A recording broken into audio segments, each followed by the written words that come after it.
to start by peeling and dicing our squash, and just before we start to do so, we are going to preheat the oven.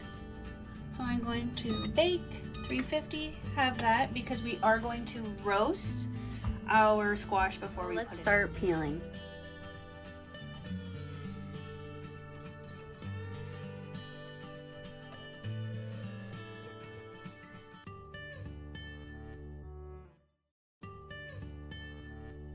So now once your squash is all cut up, I'm not going to put a ton of squash. This should be more than enough for inside of my chili. I am going to save the rest of this and probably dice it as well and just store it in the fridge. We are just going to cut this into coins or medallions about this size, and I'm going to dice them very, very small. But whatever you prefer, I just don't like large chunks in my chili. So we can, again, just these, and then we'll dice them up.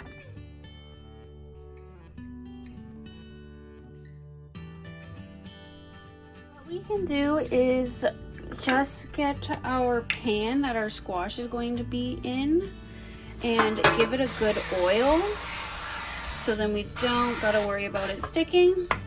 And then once we're done chopping our butternut squash, we can just throw it right into here.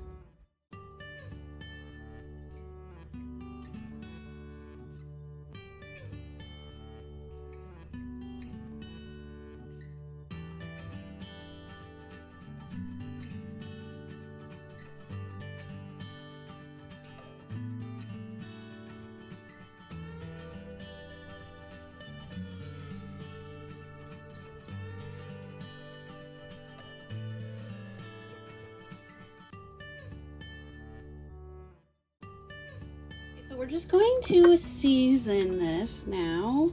And I know you're probably thinking, where is it all? I'm not going to put too much buttersquash into my chili because I'm just making a very small bowl. I only have a household of 2. So, and I'm just putting salt and pepper on here. I would say maybe close to half a teaspoon of each, depending on the size, and you just want to mix that up. And then if you want to add anything else into this, then by all means. And these do not take long to roast by any means, so I'm just getting them nice and oily and just giving them some space, and then we can pop these into the oven. That those are in the oven, we're just going to leave them in there for about 15 minutes because we just want them roasted. Put our element on a medium heat and put a pan onto our element. Now I am going to add about a tablespoon, maybe half a tablespoon of olive oil. Yes. And now we can add our pound of ground beef to the pan and let this just start to cook. And just while this is in the pan, I'm going to add a teaspoon of garlic. I would say that's 1 to 2 cloves. Our ground beef is on. We're just going to dice up 1 onion.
So now that my onion is all diced up, we're going to move on to a bell pepper. Now it can be any bell pepper of choice. Now, so I'm just going to dice this one up as well and put it into the same bowl.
Now that our ground beef is pretty well done, we can go and strain this.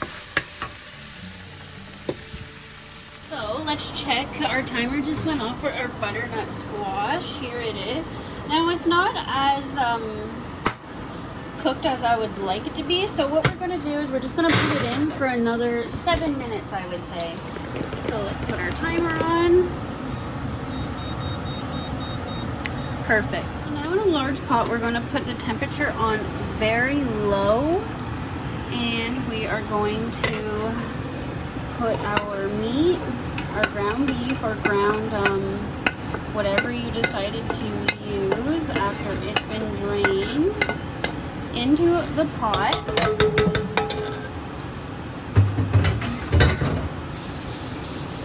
Then you can put our vegetables in there, so that's our peppers and our onion. We're just waiting for our squash to be done.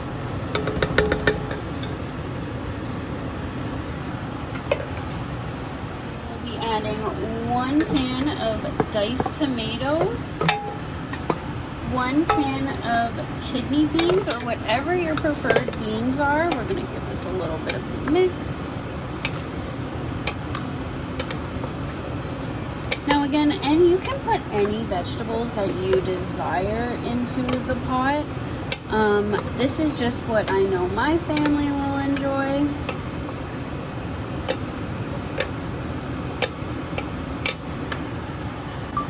One large can of tomato sauce. Now I have 2 smaller cans, so I'm going to add in 2 of these.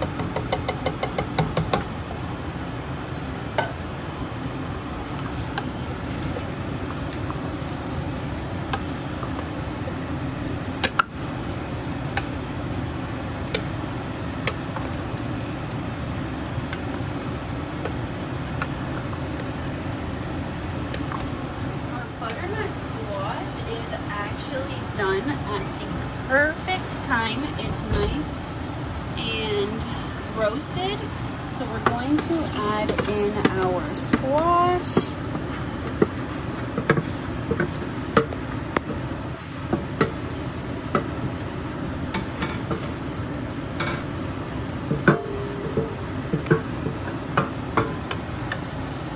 Now again, we can give this a nice stir.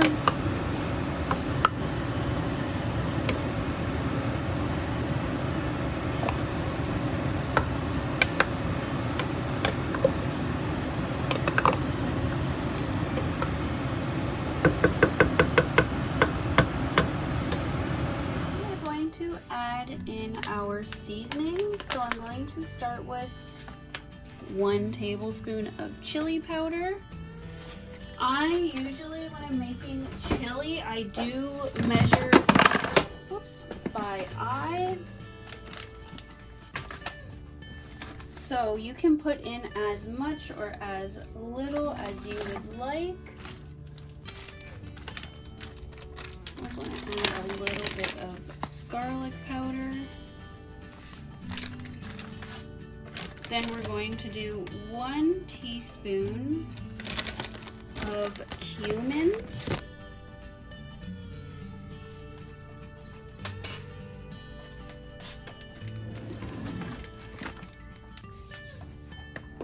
And I just like to put a little dash of all seasoning. So this I would say is about half a teaspoon that I'm putting in. And then one of my favorites is just, which I think should almost go in everything, is our vegetable bouillon. Just add a little more veggies in here. This is essentially what this is.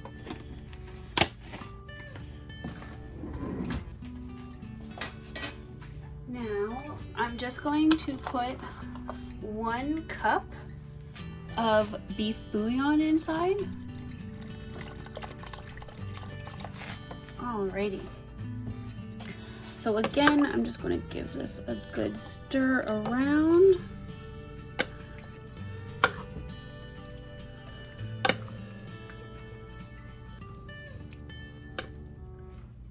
Make sure my seasonings are all throughout.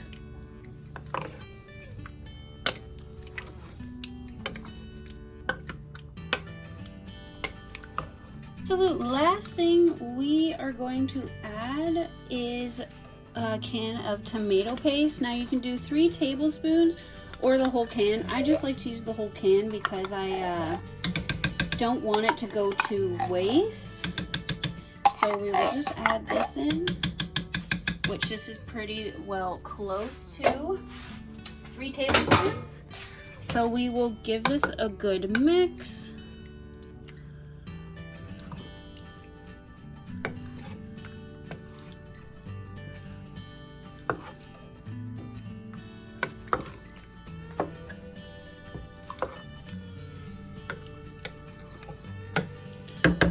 Again, just put our lid on to let it simmer at low.